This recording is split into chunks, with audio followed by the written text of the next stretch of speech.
Retomando o assunto, a tua monografia. Não. A monografia, né, eu fiz, né, o inferno, uma visão cética, né, a visão do agnóstico ceticista, né, que ele coloca, né, o que é o inferno, biblicamente, né, o que está escrito na Escritura.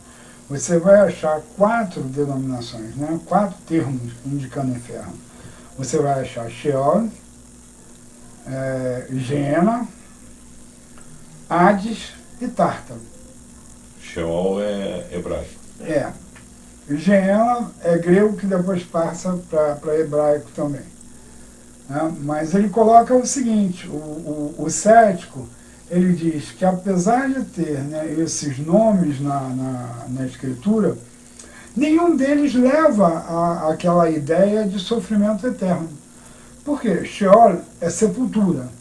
Então tem toda uma característica, né, em todas as vezes que nós vamos encontrar a menção de Sheol nas Escrituras, ele não está falando, em primeiro lugar, porque ele só é usado no Primeiro Testamento.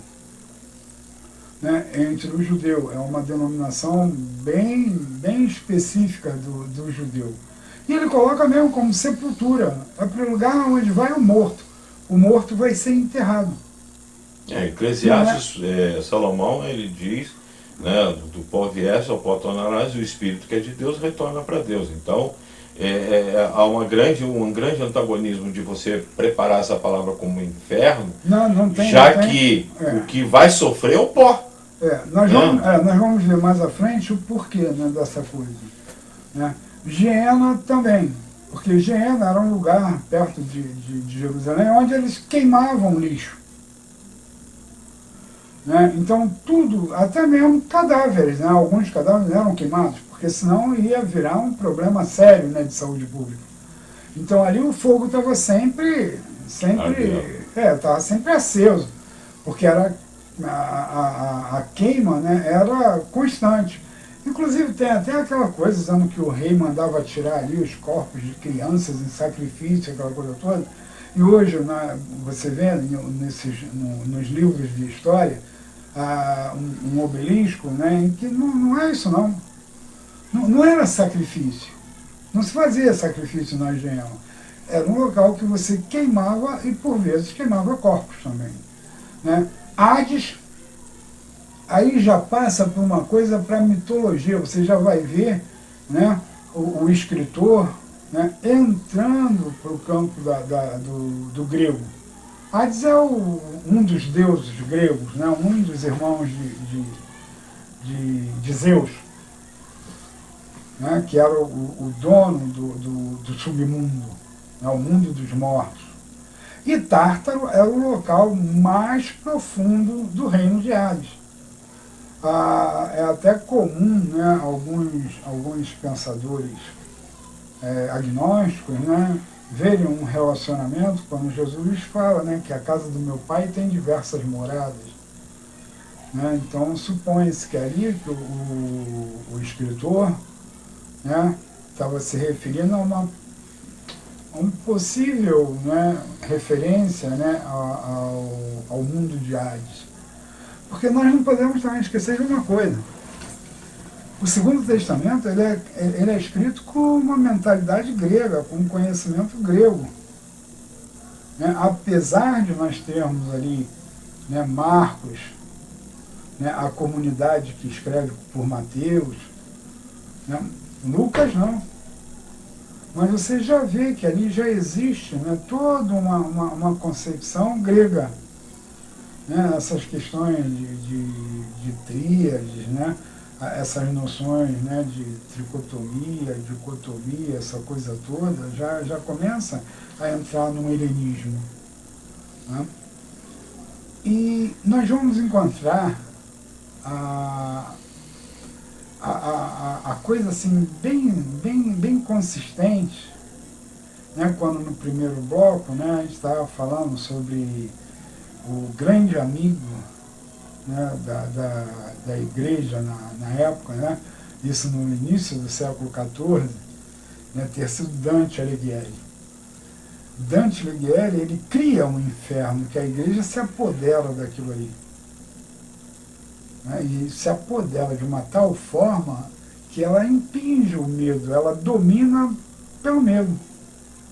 Então pega toda Isso aquela... indiferente da denominação, seja ela católica, protestante. Indiferente. E... Não, até mesmo porque no século XIV, no início do século XIV, você só tinha realmente, né, a Igreja de Roma. Né, porque a gente vai começar lá com Lutero, né, 2 séculos mais tarde. Né, que, engraçado, né, o Lutero não queria não queria criar religião nenhuma. Ele não queria criar nada. Ele queria uma reformulação tal qual, né, daquela igreja. Tal qual Yeshua, né? Tal qual Jesus. Exatamente. Né? Jesus exatamente. Ele se revolta contra... Jesus é exatamente a mesma coisa. Ó, vocês pegaram isso aqui e começaram a desvirtuar. Vocês têm que ver o seguinte, o reino do meu Pai é misericórdia, é amor, é perdão, né? E Lutero é a mesma coisa. Lutero fala o seguinte, olha só, os caras vocês estão vendendo, engraçado, né? Vocês estão vendendo Deus, vocês estão vendendo o reino de Deus, vocês estão picotando aquilo ali, estão vendendo um pedacinho. Hoje os caras fazem a mesma coisa, né? Hoje em dia, não, e a gente viu aquele do cara vendendo água do Rio Jordão. Pois é. Pô, o cara traz um caminhão de garrafa d'água. Será que o cara colheu aquela água, ele recolheu aquela água realmente do Rio Jordão? Ele secou. Pô, e por outro lado, como que ele vai trazer aquela... Porque as leis sanitaristas de aeroporto não permitem você trazer alimento, trazer líquido, trazer coisas de outro país, porque isso pode vir contaminado e trazer alguma peste para a nação. Eu lembro que a minha prima da minha esposa foi na França e ela trouxe um monte de patê enrolado nas roupas. E quando chegou aqui, é só porque era de comida e tinha água que ela trouxe, aquela água lá que ela comprou na França para dizer que era para fazer, sei lá, alguma bebida. Né? Ficou tudo na alfândega. É o controle de identidade. Né? E os caras hoje pegam uma garrafinha de plástico, dizem que aquela água é do Rio Jordão, né? E vendem aquilo, pô. E as pessoas acreditam naquilo. Lutero deve estar se revirando, né, na cova, né? Os ossinhos dele devem estar se mexendo lá. Mas a verdade, né, é que foi colocada para o povo, né? Aquele inferno ali, aquela coisa de castigo eterno, sabe? E está na hora da gente parar e começar a pensar num Deus, né? Num Deus misericordioso, num Deus de justiça, né? Em que Ele vai fazer a justiça. Sim. Isso aí é livre e certo. Olha só, quando você fala de a gente parar e pensar num Deus, eu fico muito preocupado com as igrejas, que hoje em dia você só vê falar mais do diabo, do poder que o diabo tem sobre você e inutilizando praticamente o poder que Deus tem de salvar. Né? E por outro lado, o que eu gostaria de salientar nisso aí? Quando você dá valor ao diabo, você tem temor a algo que você não conhece.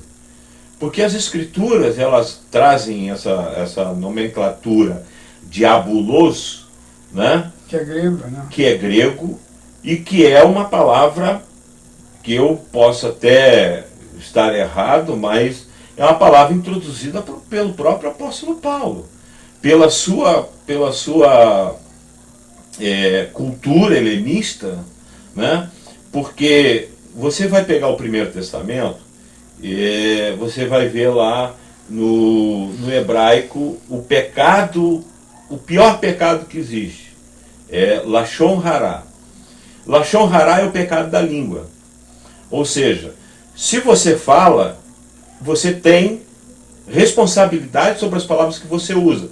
Jesus, ele vai dizer o seguinte, ó, o que mata é o que você diz, e não, isso mata mais do que o próprio ato de você dar uma facada, um tiro, sei lá, atropelar. Isso mata mais do que você fazer, porque você chegar para uma pessoa, dar um tiro numa pessoa, você acabou com a vida dela. Agora você chegar para uma pessoa e falar alguma coisa, vamos dar um exemplo, uma mulher. Se você chegar para uma mulher e dizer assim, você está gorda, Deus me livre. Ela vai ficar 1 mês, 1 ano, 10 anos, enquanto ela estiver viva, ela vai ficar com aquilo matando ela por dentro. Você está me entendendo? Então, quando vem Paulo e entra com a sua cultura helenista, e ele entra com a palavra diabolus, e ele transfere toda a sua responsabilidade do que você diz, dos seus atos, daquilo que você pratica, e ele transfere como algo exterior, ou seja, eu não sou mais responsável por aquilo que eu faço. O outro dia a moça matou um filho sufocado, o filho era autista, e ela disse que em nome de Deus ela matou o filho porque Deus falou no ouvido dela que aquilo ali seria a melhor forma de vida para ele, a morte. Você está entendendo? Então, quando a pessoa diz assim, olha, eu matei porque eu tive uma interferência externa, alguém mandou eu fazer isso, então eu não sou responsável por isso. É diferente de você falar, você ser responsável pelo que você fala, de você agir, você ser responsável pelas suas ações e de você cometer alguma coisa pelas suas atitudes. Né? Então é muito mais fácil você transferir esse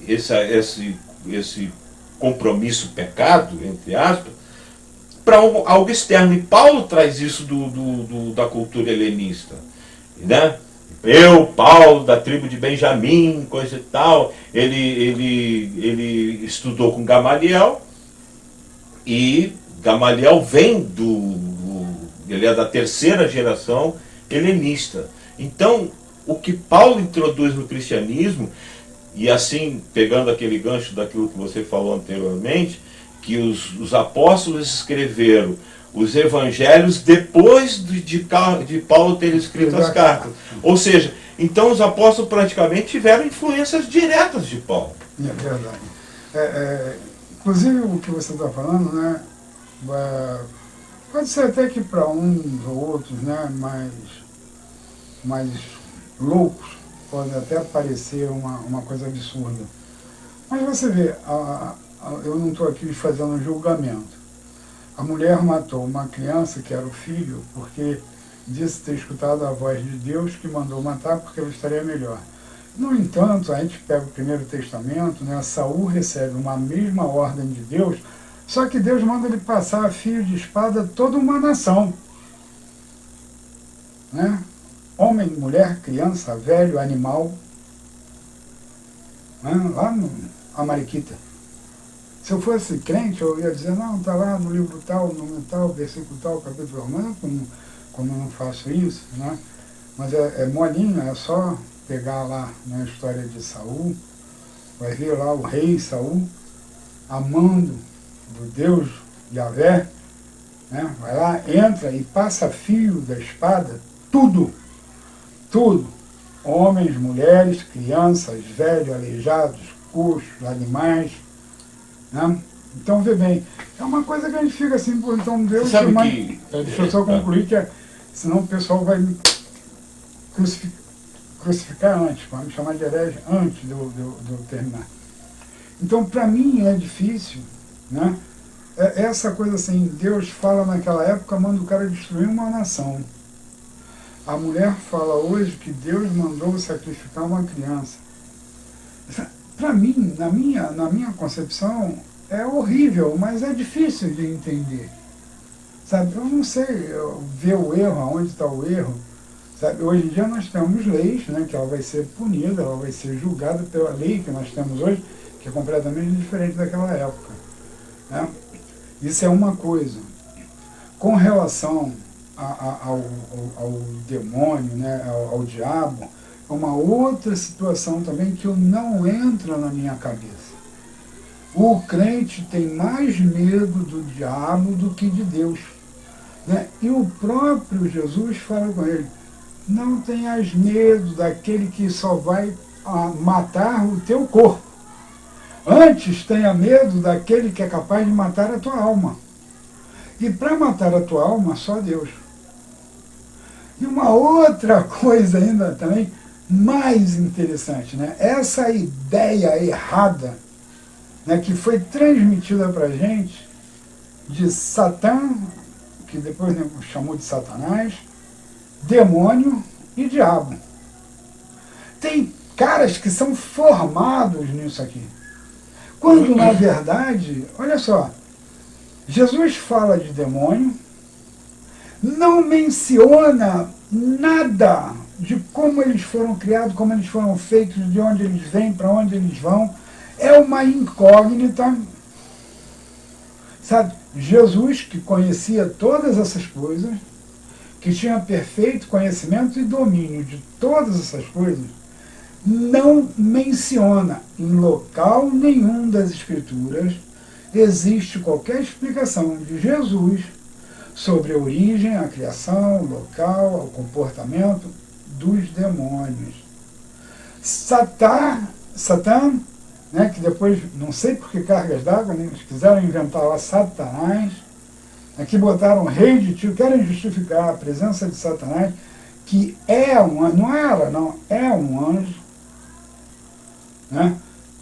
E pegaram lá, tu vai depois botar lá. Vou botar, né, as referências. Né, porque senão ia fazer que nem crente, lá em Ezequiel, lá em Jeremias, lá em... Sabe? Pegam uma citação muito clara, muito objetiva, é Tiro, rei, aí já colocam ali como sendo Lucifer, né? A luz. Não dá para entender, o cara está falando em hebraico, aí botam latim, aí depois... E outra coisa, muito claro, né? Lá no livro de Jó, né? Quando Deus se reuniu com os anjos, né? Veio Satã. Né? Satã é um anjo e não é essa coisa. E não ele tinha acesso direto ao céu. Pois é, sabe? Então, aí pegam isso aí, mas tudo isso aí é que vem a parada toda, né? Isso aí encaixou com Dante Alighieri, que quando começou falou sobre os... Você viu, o judeu tem os 7 céus, né? Uhum. Tem aquela coisa... mas aí ele vai trabalhar na parte não do judaísmo em si. Não, ele vai trabalhar na Cabala. Paulo lá diz que também ele foi arrebatado, sonhou, não sei. Isso aí é um problema dele lá com Deus, ele está se virando lá para explicar isso aí com ele. Diz que ele foi também até o 7º céu.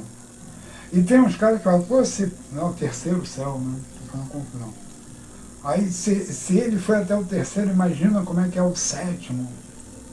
Sabe, as pessoas ficam inventando coisa. Uma coisa que me chama muita atenção, né, é quando o próprio Deus fala, vocês falam coisas que eu disse quando na verdade eu não falei nada.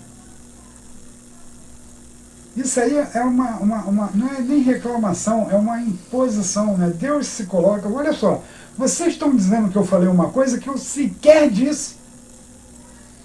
O homem se preocupa tanto com essas coisas... Deixa eu fazer uma parte aqui, já que você está tocando nesse assunto, e eu não ia voltar, mas já que você está tocando nesse assunto, dá gancho de eu poder voltar. Você está falando que as pessoas comentam e criam coisas de onde tiram coisas de onde não existe. Não existe. Eu estava pregando, não sei se você estava lá naquele dia na igreja, lá de vizinha tua. Uhum. Né? Aí eu estava pregando e o irmão levantou o braço, levantou o dedo, chegou e disse, irmão, Deus mandou matar todos os amalequitas porque ele sabia que da geração dos amalequitas iria sair Hitler e Ahmadinejad. Meu irmão, eu digo assim, pelo amor de Deus, né? Então, isso seria pelo ódio de Deus. Pô, para aí, o cara, e ele não é um cara bobo, sabe quem é. Se tu estava lá naquele dia, tu não foi. Não foi. Eu digo assim, cara, eu não vou questionar, porque isso aqui vai virar uma polêmica muito grande e vai dar pano para manga. Então, como eu sou um cara que eu cheguei a uma conclusão que com fé a gente não tem que discutir, Não. então eu fiquei calado, eu digo assim, é verdade, irmão, beleza, então vamos continuar nisso. Da mesma forma que aquele outro que é pastor aí de uma denominação dos Gideões, se eu não me engano, que ele é deputado, ele pega e diz que Deus pegou um anjo, pegou um boneco de barro, fundiu o anjo com um boneco de barro, soprou e saiu o homem. Quer dizer, aonde está escrito isso que é... Se passou no YouTube, né? Tem um vídeo do YouTube, não é você que está falando isso, não. Não, mas eu estou falando porque... Agora, o pior de isso tudo, o pior de tudo é que tinha um bando de homens de terno atrás dele dando glória a Deus, né? E aplaudindo. Glória a Deus. E o povo, coitadinho, estúpido, tolo, né? Lá, pulando lá com os sapatinhos lá de fogo, aquele negócio. Não, e ele, não sei, isso, eu estava numa discussão outro dia com uma menina homossexual, e ela estava falando, xingando ele, eu estava até defendendo, porque eu não gosto de ver cachorro morto sendo chutado. O cara não está ali presente, ela está ofendendo o cara, eu digo assim, para aí, ele tem suas razões. Ele estava falando, ela estava questionando que os africanos são descendentes dos cananitas, porque cananitas Sem, Cã e Jafé. Então que Cã, quando entrou na tenda do pai, ele viu o pai nu, então o pai amaldiçoou, e ele se tornou um povo negro que foi dar descendência aos africanos. Aí ela estava xingando, eu digo assim, pô, mas para aí, ele que estava defendendo essa tese, né? E ela estava questionando a defesa da tese dele, dizendo que, pô, os negros são amaldiçoados, coisa e tal. Eu digo assim, pô, cara, até fica difícil de defender. Fica difícil porque você não tem como comprovar. E foi bom que, de repente, ela mudou o assunto e trouxe para o pensador Kant. Aí ela começou a defender Kant e tal, não sei o quê, porque Kant... Né? Aí daqui a pouco eu estou vendo lá nos meus alfarrábios, aí Kant diz assim, a mulher foi feita para satisfazer ao homem, não deve se manifestar. Eu soltei essa para ela, aí pronto, acabou a discussão. Ela fechou e tal, não sei o que, quer dizer, fechou a caixa de diálogo lá que a gente estava debatendo, e pronto, não teve mais o que discutir. Eu não teria o que discutir com ela, porque quando ela falasse para mim, né, que foi descendente de Cã...